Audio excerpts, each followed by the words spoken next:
ननदोवती के गति कैले हो तोहरा भैया है। दुख बड़ी दिल कहूँ सुना है ननदो सैया हमार हीरा दैया है।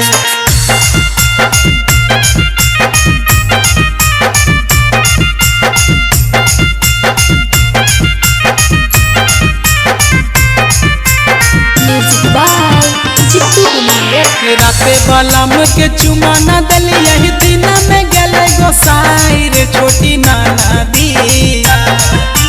राते बलम के चुमा न दल यही दिन में गले गोसाई रे छोटी नाना दी।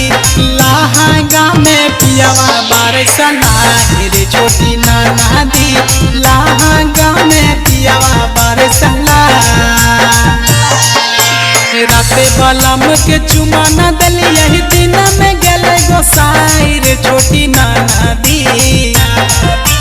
राते बलम के चुमा न दल यही दिन में गले गोसाई रे छोटी नाना दी।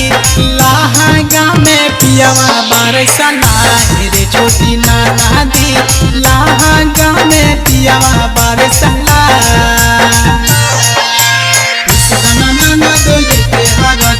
करो है बड़ी कमदार दिया। इस नाना डोले के हारा दिया करो है बड़ी कमदार दिया। छोट बड़ी गलत पागल भैया नाना तो भोरा में अब हिले दुखी पारी हैया नाना तो भोरा में। सोचलो कि लहंगा पेंदी झमकाई बाय प्यार करथिन सैया ता खूब लसराई बाय। सोचलो कि लहंगा पेंदी झमकाई बाय प्यार करथिन सैया ता खूब लसराई बाय। बातो न मानै राजो न जानै गेलै है बौराई रे छोटी नाना दी। लहंगा में पियावा बारसनाई रे छोटी नाना दी। लहंगा में पियावा बारसना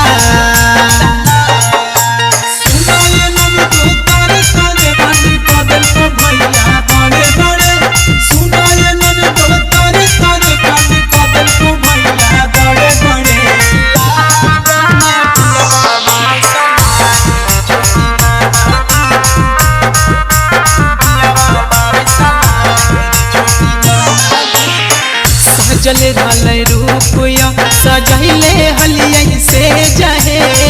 पियावा के हमारा गाँव में नवा ले जहे। सजल हल रूपया सजैले हलियै से जहे। पियावा के हमारा गाँव में नवा ले जहे। पंकज प्रेमी सोहे पके आवे लगल आज याद रे छोटी नाना दी। मेरे छोटी नाना दी। लहंगा में पियावा बारसनाई रे छोटी नाना दी। लहंगा में पियावा बारसना। अपना धुन रिकॉर्डिंग स्टूडियो हाजीपुर।